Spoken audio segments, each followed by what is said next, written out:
Hello बच्चों, स्वागत है आप सबका आपके अपने YouTube चैनल कॉन्सेप्ट बाय अभी सर में। आज की क्लास में हम पढ़ेंगे क्लास 10th का अध्याय 10 प्रकाश, परावर्तन तथा अपवर्तन। ये क्लास 10th के फिजिक्स का पहला चैप्टर है जिसके बारे में हम लोग अध्ययन करेंगे। सबसे पहले प्रकाश की इन घटनाओं को जानने के लिए हमें सबसे पहले प्रकाश के बारे में अध्ययन करना पड़ेगा। ये प्रकाश होता क्या, इस पार्ट को समझने के लिए सबसे पहले प्रकाश के बारे में हम लोग अध्ययन करेंगे। तो ये प्रकाश क्या होता है, तो हम लोग देखते हैं, कहीं पर जाते हैं आते हैं तो देखते हैं कोई चीज ये रखी है, वो रखी है, वहां रखी है, ये चीज वहां रखी है, यानी कि हम किसी वस्तु को देख पाते हैं। कैसे देख लेते हैं? अंधेरे में चले जाएंगे, रात में कमरा बंद अंधेरा है, तब क्या होगा? तब हमें कुछ नहीं दिखाई देगा, यानी अंधेरे में हमें कुछ नहीं दिखाई देता, यानी प्रकाश की वजह से हमें दिखाई देता। कैसे दिखाई देता है? तो मान के चलो कि यहां पे अंधेरा है, तो हम देख रहे हैं, हमें कुछ दिखाई नहीं दे रहा कहां पे क्या चीजें रखी हुई, लेकिन अगर यही प्रकाश उपस्थित है तब हमें सारी चीजें दिखाई देंगी। क्यों? क्योंकि जो वस्तुएं होती हैं जिनमें से प्रकाश आया ऐसे टकरा के वापस हमारे नेत्रों पे आ जाता है, तो हम उस चीज को देख लेते हैं क्योंकि उसका प्रतिबिंब हमारी रेटिना पर बन जाता है नेत्र की। इसके बारे में तो हम बाद में अध्ययन करेंगे, नेत्र वाले लेसन में कैसे प्रतिबिंब बनता है, कैसे हम समझते हैं उस बात को। लेकिन हम किसी वस्तु को देखने का रीजन क्या है, हमारा किसी वस्तु को देखने का रीजन क्या है, उस पर पड़ा, परावर्तित होकर हमारे नेत्रों में आ गया। इस तरीके से हम देख पाते हैं किसी वस्तु को। अगर ऊपर किसी वस्तु में पड़ा और पार हो गया तो उस वस्तु के हम आर पार देख सकते हैं, जैसे पारदर्शी वस्तु। ऐसी बहुत सारी घटनाएं होती हैं। तो सबसे पहले अगर हम प्रकाश की बात करें, ये प्रकाश क्या होता है, तो प्रकाश एक प्रकार की ऊर्जा है। प्रकाश एक प्रकार की ऊर्जा है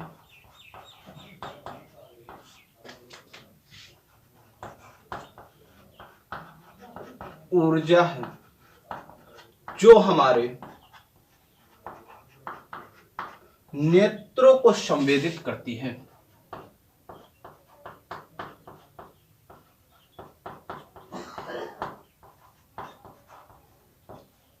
जो हमारे नेत्रों को संवेदित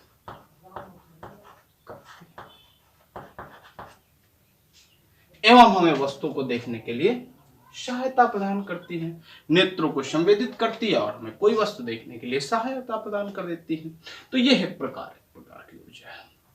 अब इसकी घटना, जैसे कि हमने कहा किसी वस्तु को हम देखते हैं तो कैसे देखते हैं, उस वस्तु पे कोई चीज पड़ती है, परावर्तित होकर क्या हो जाती है, हमारे नेत्रों पे आ जाती है। तो जिस तरीके से हम किसी वस्तु को देखते हैं, तो यानी कि अगर हम बात करें कि प्रकाश, इस घटना को प्रकाश का परावर्तन कहते हैं। कोई चीज कहीं पर टकरा के पार चली जाती है, किसी दूसरे माध्यम में चली जाए, अपवर्तन होता है। इन सारी बातों को हम इसी पाठ में अध्ययन करेंगे एक एक करके। तो आज हम लोग करेंगे सबसे पहली घटना, इसके परावर्तन का अध्ययन। तो हम प्रकाश के बारे में जान चुके हैं, अब हम इसके परावर्तन की बात करते हैं। तो प्रकाश का परावर्तन,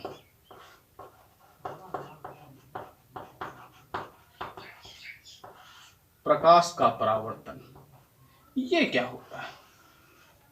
प्रकाश का परावर्तन क्या होता है? तो सीधी सी बात हमें समझ में ऐसे ही आ रहा है कि जब प्रकाश कहीं टकरा के वापस आ गया, परावर्तित हो गया, वही तो घटना प्रकाश का है। यानी जब कोई प्रकाश किरण किसी चिकने पृष्ठ पर टकराकर अपने ही मार्ग में, अपने ही माध्यम में वापस आ जाती है, तो इस घटना को प्रकाश का परावर्तन कहते हैं। यानी जब कोई प्रकाश किरण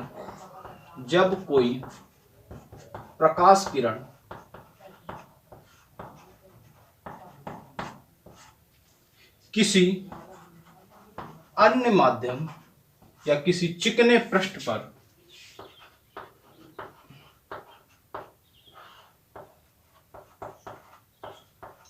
टकराकर अपने ही माध्यम में वापस आ जाती है,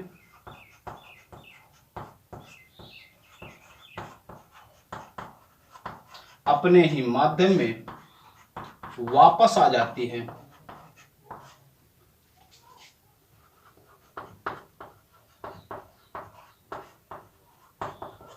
तो इस घटना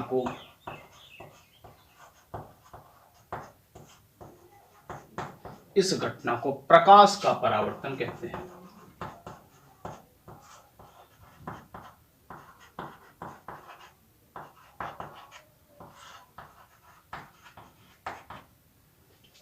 प्रकाश का, यानी जब कोई प्रकाश किरण किसी चिकने पृष्ठ पर टकराकर अपने ही माध्यम में वापस आ जाती है तो इस घटना को प्रकाश का परावर्तन कहते हैं। यानी किस प्रकार से टकराती है, अगर इसकी बात करें, किस प्रकार से टकराती है,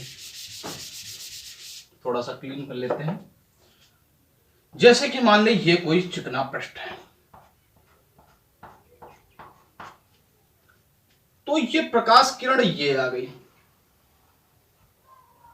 ऐसे है, तो ये यहां से टकरा कर कहां जाएगी, ऐसे वापस चली जाएगी।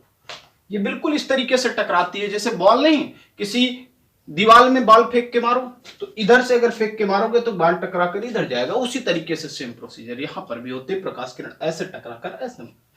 तो इसको अभिलंब बोलते हैं, इसको क्या बोलते हैं, ये अभिलंब है।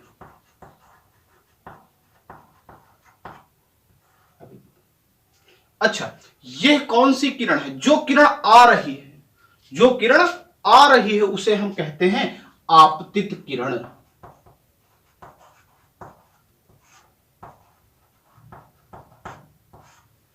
और जो परावर्तित होकर चली गई उसे हम क्या कहेंगे, परावर्तित किरण।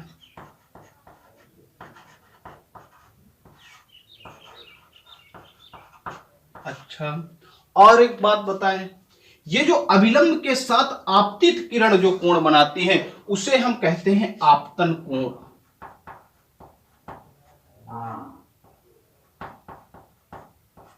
और जो परावर्तित किरण अभिलंब के साथ कोण बनाती है उसे हम कहते हैं परावर्तन कोण।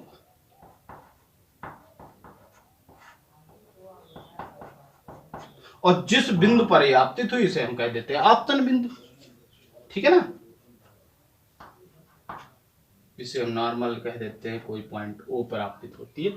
यानी कि जब कोई प्रकाश किरण किसी चिकने पृष्ठ पर टकराकर अपने ही माध्यम में वापस आ जाती है तो इस घटना को प्रकाश का परावर्तन कहते हैं। किस प्रकार से वापस आती है, ये आपतित किरण ये आ रही है, ये परावर्तित हो गई, इसको हम अभिलंब बोलते हैं। और अभिलंब के साथ आपतित किरण का बीच बनने वाला कोण आपतन कोण, और अभिलंब और परावर्तित किरण के साथ बनने वाला कोण क्या होता है, परावर्तन कोण कहलाता है। इसके बाद अगर इसके दो नियम होते हैं, परावर्तन के दो नियम होते हैं, परावर्तन के नियम। अगर हम परावर्तन के नियमों की बात करें तो नंबर एक पहला नियम क्या है, आपतित किरण, परावर्तित किरण, आपतन बिंदु एवं अभिलंब तीनों एक ही तल पर होते हैं। क्या, आपतित किरण और अभिलंब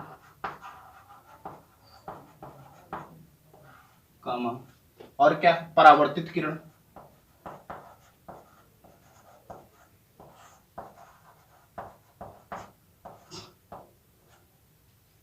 तथा आपतन बिंदु।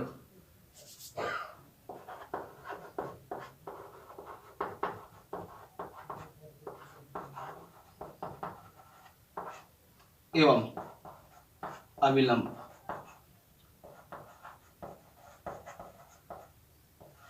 तीनों एक ही बिंदु पर होते हैं, तीनों तल के एक ही बिंदु पर होते हैं, ऐसा लिख लो, तीनों तल के एक ही बिंदु पर होते हैं, ठीक है ना। और दूसरा नियम इसका क्या है, तो दूसरा नियम एक बात ध्यान रखना, ये आपतन कोण और परावर्तन कोण आपस में बराबर होते हैं, यानी आपतन कोण एवं परावर्तन कोण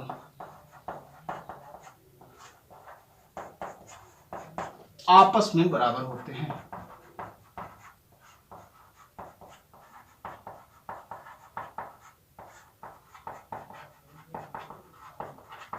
आपस में बराबर होते हैं। ये दो नियम होते हैं इसके। इसके बाद आगे के लेक्चर्स में और बहुत सारी चीजें पढ़ेंगे हम लोग।